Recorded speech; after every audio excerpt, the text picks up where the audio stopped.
Hello everyone, welcome to commerce lectures. आज हम पढ़ रहे हैं class 11 business studies and topic is articles of association. Memorandum of association हम पहले ही कर चुके हैं। अब आज हमारा टॉपिक है ये articles of association. So articles of association AOA क्या होते हैं? ये they are the rules and regulations. एक टाइप के रूल्स एंड रेगुलेशन है। किस टाइप के? किससे related? Management of companies affairs, यानी कंपनी के अफेयर्स को कैसे मैनेज किया जाएगा, कंपनी के अंदर जो एक्टिविटीज़ वगैरह होती हैं उनको कैसे मैनेज करना है, सब प्रॉब्लम से कैसे डील करना है, ये सब उसके अंदर लिखा होता है।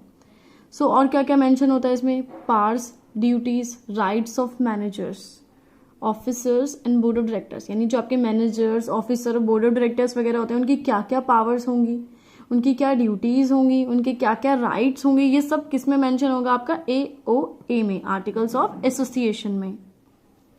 सो जो आपका आर्टिकल ऑफ एसोसिएशन होता है उसमें एक चीज होती है कि या तो कंपनी अपना खुद का बना ले अपना article of association, prepare its own AOA, अपना खुद बना लो कंपनी जो है अपनी मर्जी से, जैसे मर्जी बनाए।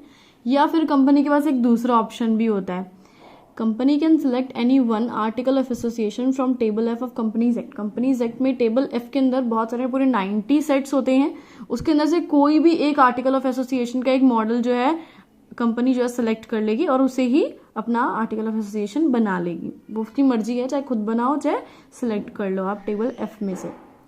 Must be sign by all directors, ये जो आपका आर्टिकल ऑफ एसोसिएशन होता है सारे डायरेक्टर्स के द्वारा साइन किया जाना चाहिए।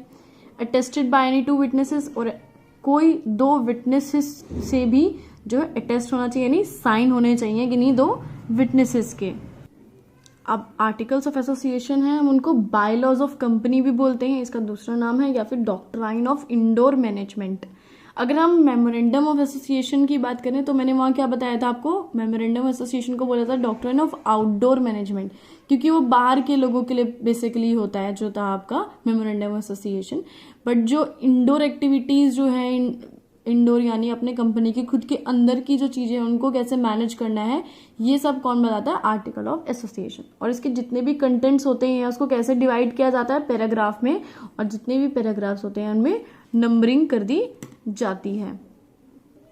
सो ये था आपका आर्टिकल ऑफ एसोसिएशन। अब हम पढ़ेंगे कंटेंट्स इसके। आर्टिकल ऑफ एसोसिएशन में क्या क्या कंटेंट्स होते हैं? सबसे पहले अमाउंट ऑफ शेयर कैपिटल, आपकी शेयर कैपिटल जो है उसमें कितने की है वो, ये मेंशन होता है आर्टिकल ऑफ एसोसिएशन में। Different classes of shares, types of shares लिखे होते हैं, जैसे कि इक्विटी शेयर्स, प्रेफरेंस शेयर्स, ये सब जो है टाइप्स होते हैं, कौन कौन से टाइप्स के शेयर्स हैं। Rights of each type of share holder, हर एक शेयर होल्डर का, जैसे इक्विटी शेयर होल्डर है, प्रेफरेंस शेयर होल्डर है, उनके क्या क्या राइट्स हैं, ठीक है, वो सब भी मेंशन होते हैं आपके आर्टिकल ऑफ एसोसिएशन में। आगे पढ़ते हैं और क्या लिखा होता है? Procedure for making allotment of shares, share जब अलॉट करने हैं, शेयर होल्डर्स को देने हैं, तो उसका क्या प्रोसीजर है, किस प्रोसीजर के थ्रू उनको शेयर्स अलॉट करने हैं। Procedure for issuing share certificates, share certificate जो है वो कैसे इश्यू करने हैं, ठीक है। Procedure for transfer of shares, ठीक है, जब शेयर्स ट्रांसफर कर दिए जाएंगे आपके शेयर होल्डर्स को तो उसका क्या प्रोसीजर है।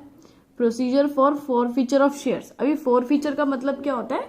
शेयर्स एक तरह से जब्त कर लिए जाते हैं। फॉर एग्जाम्पल, जैसे कि 10 रुपए का एक शेयर था, अगर किसी शेयर होल्डर ने उस पर 8 रुपीज दिए हैं और बाय चांस कंपनी को जरूरत पड़ती है और बाद में वो 2 रुपीज और मंगाती है, और क्या होता है आपका शेयर होल्डर वो पैसे नहीं देता है, दे ही नहीं पाता है, तो क्या करेगी कंपनी जो है इसके शेयर को फोरफिट कर लेगी, यानी अपना जब्त कर लेगी। शेयर का जो ऑनर होगा वो नहीं रहेगा इंडिविजुअल, क्योंकि उसने पूरे पैसे नहीं दिए हैं कंपनी के मांगने पर।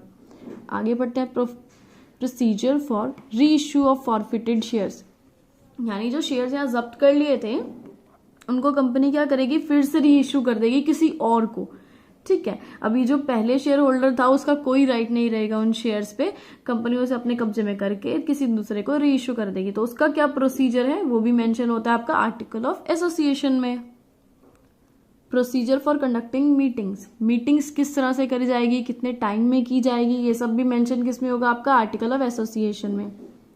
Procedure for appointment and removal of directors, directors जो उनको कैसे अपॉइंट करना है, कैसे जॉब देना है और कैसे उनको हटाना है, वो सारा प्रोसीजर भी किसमें लिखा होगा? आपका आर्टिकल ऑफ एसोसिएशन में। Procedure for declaration and payment of dividend, dividend जो है कैसे डिक्लेयर करना है, उनकी पेमेंट कैसे करनी है, कब करनी है, कितनी करनी है, ये सब भी किसमें लिखा होगा आपका आर्टिकल ऑफ एसोसिएशन में। डिविडेंड पता है आप सबको क्या होता है? शेयर होल्डर्स जो होते हैं उनके शेयर्स पर उनको जो प्रॉफिट का कुछ पार्ट दिया जाता है वो होता है dividend. Procedure for winding of company, company को बाय चांस अगर बंद करना है तो इसका क्या प्रोसीजर है, ये भी किसमें लिखा होगा आपका आर्टिकल ऑफ एसोसिएशन में।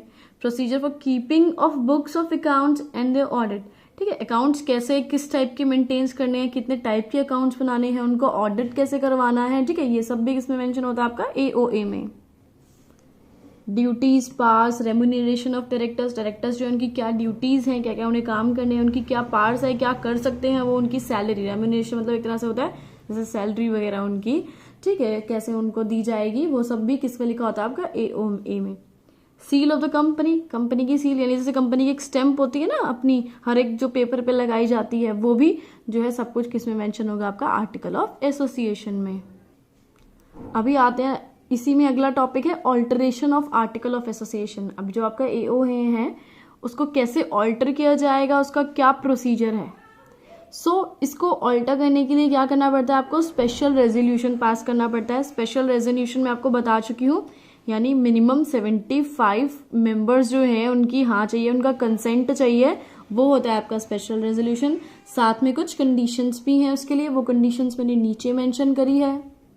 फर्स्ट कंडीशन आपकी क्या है, alteration must not be against the provisions of MOA और कंपनीज एक्ट। जो भी आप ऑल्टरेशन कर रहे हैं वो मेमोरेंडम ऑफ एसोसिएशन के प्रोविजन के अगेंस्ट नहीं होना चाहिए, ठीक है, ना ही कंपनीज एक्ट के अगेंस्ट होना चाहिए। अगर ऐसा कुछ नहीं है तो आप आराम से ऑल्टर कर सकते हैं अपना article of association. Must not result in breach of contract with outsiders. ऐसा कुछ आर्टिकल ऑफ एसोसिएशन में ऑल्टरेशन या चेंजेस नहीं होने चाहिए जिससे कि क्या हो जाए आपका कॉन्ट्रैक्ट टूट जाए, किसी आउटसाइडर से आपका कॉन्ट्रैक्ट है किसी भी चीज का वो टूट जाए। Must be in the interest of company, company के इंटरेस्ट में होना चाहिए वो चेंज, यानी कंपनी के फेवर में ही होना चाहिए, कुछ ऐसा नहीं होना चाहिए जैसे कंपनी में उल्टा असर पड़ने लग जाए। Must not result in increasing the liability of members, और आपका चेंज ऐसा भी नहीं होना चाहिए कि जो मेंबर्स की लायबिलिटी है वो इंक्रीज हो जाए, उनकी और ज्यादा इंक्रीज हो जाए लायबिलिटीज, ऐसा नहीं होना चाहिए, ठीक है। अगर आपका ऑल्टरेशन किस चीज से रिलेटेड है कि आप पब्लिक कंपनी को कन्वर्ट कर रहे हैं प्राइवेट कंपनी में, तो इसके लिए आपको क्या करना पड़ेगा, अप्रूवल ऑफ सेंट्रल गवर्नमेंट। आपको पहले सेंट्रल गवर्नमेंट का अप्रूवल लेना पड़ेगा, तभी जो है आप ऑल्टर कर सकते हैं। ये सिर्फ किस केस में मैं बात कर रही हूँ, सिर्फ उसी केस में जब आप पब्लिक कंपनी को प्राइवेट कंपनी में कन्वर्ट कर रहे हैं, इन केसेस की बात नहीं हो रही है, या सिर्फ ये सिंगल केस की बात है। अगर ये चेंजेस आप ला रहे हैं तो आपको सेंट्रल गवर्नमेंट के अप्रूवल की जरूरत पड़ती है। यहीं पे आपका जो है ये आर्टिकल ऑफ एसोसिएशन खत्म हो चुका है।